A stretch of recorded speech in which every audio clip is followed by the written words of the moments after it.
অনেক সময় দেখা যায় আপনার বন্ধু আপনাকে মেসেঞ্জারে মেসেজ পাঠিয়ে আবার ডিলিট করে দিয়েছে। এখন আপনার মনে কৌতূহল জাগছে যে সে মেসেজটা আসলে সে কি লিখেছিল। যদি আপনার মনে এমনটা হয়ে থাকে তাহলে এই ভিডিওটি শুধুমাত্র আপনার জন্য। কেননা আজকের এই ভিডিওতে আমি আপনাদেরকে দেখাবো নোটিসেভ অ্যাপের মাধ্যমে খুব সহজে ডিলিট হয়ে যাওয়া মেসেজ আবার আপনি পড়তে পারবেন। এছাড়াও দেখা যাচ্ছে আপনার ফোনের সমস্ত নোটিফিকেশন আপনি একটি জায়গায় দেখতে পারবেন। এক কথায় নোটিসেভ অ্যাপে আপনি সমস্ত নোটিফিকেশন গুলো কিন্তু একই সাথে আপনি দেখতে পারবেন। এই কাজটি আপনি কিভাবে করবেন চলুন আজকের এই ভিডিওতে আমি আপনাদেরকে দেখে দেই। আর এই জন্য ভিডিওটিকে স্কিপ না করে পুরো ভিডিওটি দেখবেন। আর ভিডিওটি ভালো লাগলে অবশ্যই কিন্তু লাইক করে দিবেন আর শেয়ার করে দিবেন। তো চলুন কথা না বাড়িয়ে ভিডিওটির মূল কাজে যাওয়া যাক। তো ফার্স্ট অফ অল আপনাকে যে কাজটি করতে হবে, প্রথমত ছোট্ট একটি অ্যাপস ইনস্টল করতে হবে। আর এই অ্যাপটি ইনস্টল করার জন্য আপনি চলে যাবেন আপনার ফোনে গুগল প্লে স্টোরে। এই গুগল প্লে স্টোরে চলে আসবেন। আসার পর এখানে আপনাকে সার্চ করতে হবে। এখানে কি লিখে সার্চ করবেন, এখানে লিখবেন আপনি নোটিসেভ লিখে। এই নোটিসেভ লিখে সার্চ করার সাথে সাথে আপনার কাছে এই কাঙ্ক্ষিত অ্যাপ্লিকেশনটি চলে আসবে। আপনি এই কাঙ্ক্ষিত অ্যাপ্লিকেশনটিকে ইনস্টল করে নেবেন। যখন আপনার এই অ্যাপটি ইনস্টল করা হয়ে যাবে তখন আপনি হোম পেজে চলে আসবেন। আসলে এখানে দেখতে পারবেন এই যে নোটিসেভ অ্যাপটি কিন্তু ইনস্টল হয়ে গেছে। ঠিক আছে, এখন আপনি কি করবেন, এই নোটিসেভ অ্যাপে আপনি ক্লিক করে দিবেন। এই নোটিসেভ অ্যাপে ক্লিক করে দেওয়ার পর এখানে আপনাকে বেশ কিছু পারমিশন দিতে হবে। তো আপনি কি করবেন, অ্যালাউতে ক্লিক করে দিবেন।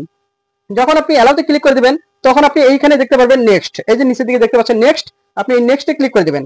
এই নেক্সটে ক্লিক করে দেওয়ার পর এখানে আবার নেক্সট আসবে, নেক্সটে ক্লিক করে দিবেন। তারপর এখানে আপনি অ্যালাউতে ক্লিক করে দিবেন, এই যে অ্যালাউতে ক্লিক করে দিবেন। এরপর এখানে আপনাকে কি করতে হবে, এই যে নিচের দিকে নেক্সট, এই নেক্সটে ক্লিক করে দিবেন। এই নেক্সটে ক্লিক করে দেওয়ার পর এখন আপনাকে অ্যাপে পারমিশন দিতে হবে। তো এই যে নোটিসেভ অ্যাপটি দেখতে পাচ্ছেন, এই অ্যাপে আপনি ক্লিক করে দিবেন।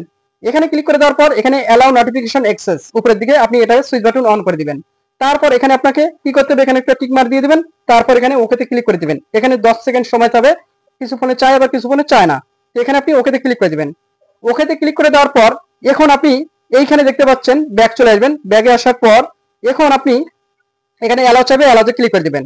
অ্যালাউতে ক্লিক করে দেওয়ার পর এখন আপনার ফোনের সমস্ত অ্যাপ এখানে চলে আসবে। তারপর এখানে আবার নেক্সটে ক্লিক করে দিবেন। তো এরপর কিন্তু আপনার ফোনের সমস্ত অ্যাপগুলো কিন্তু এখানে চলে আসবে। তো এখানে আপনি দেখতে পাচ্ছেন উপরের দিকে দেখেন এখানে অল অ্যাপ, ঠিক আছে, এখানে একটা সুইচ বাটন দেওয়া আছে। আপনি এই সুইচ বাটনে ক্লিক করে দিবেন। সুইচ বাটনে ক্লিক করে দিলে এগুলো কিন্তু সব অ্যাপের পারমিশন গুলো কিন্তু পেয়ে গেল। এখন আপনি ব্যাগে চলে আসবেন। ব্যাগে চলে আসার পর এখন আপনি ব্যাটারি সেভারটা চাইলে অন করতে পারেন। তো আপনি নেক্সটে ক্লিক করে দিবেন। নেক্সটে ক্লিক করে দেওয়ার পর আপনি এখন ব্যাগে চলে আসবেন। ব্যাগে চলে আসার পর এই যে আবার নেক্সটে ক্লিক করে দিবেন। তারপর দেখবেন এখানে আপনার যে অ্যাপগুলোতে আপনি পারমিশন দিতে যাচ্ছেন সেগুলো কিন্তু আপনি বাছাই করে সেই পারমিশনগুলো কিন্তু দিতে পারবেন। ঠিক আছে, আমি এই পারমিশনগুলো দিয়ে দিচ্ছি। তো এখানে আমি কিছু পারমিশন দিয়ে দিলাম। তো এখানে কিন্তু দেখেন আমি কতগুলো অ্যাপের পারমিশন কিন্তু এখানে দিয়ে দিছি। এখন আপনি ব্যাগে চলে আসবেন। ব্যাগে চলে আসার পর আবার নেক্সটে ক্লিক করে দিবেন। নেক্সটে ক্লিক করে দেওয়ার পর আবার আপনি নেক্সটে ক্লিক করে দিবেন। আবার নেক্সটে ক্লিক করে দিবেন। তারপর এখানে এই যে রাইট চিহ্নটা আসবে, এখানে রাইট চিহ্ন দেখতে পাচ্ছেন, এখানে ক্লিক করে দিবেন। এইখানে ক্লিক করে দেওয়ার পর এখানে কিন্তু অল রেড, ঠিক আছে, অর্থাৎ এটা কিন্তু আপনার হয়ে গেল।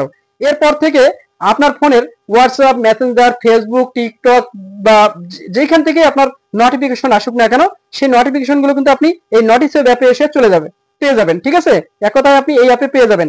কেউ যদি মেসেঞ্জারে সেই মেসেজ লিখে সেন্ড করার পর যদি আবার ডিলিট করে দেয় সাথে সাথে সেই মেসেজটা কিন্তু এখানে আপনি দেখতে পারবেন। আর এই অ্যাপটি কিন্তু আপনি ভালো কাজে ব্যবহার করবেন, কোনো খারাপ কাজে কিন্তু আপনি ইউজ করবেন না, এটা আপনাদের কাছে অনুরোধ থাকবে।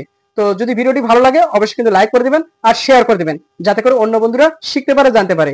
তো আজকে পর্যন্ত, আগামী ভিডিও দেখার অনুরোধ রইল।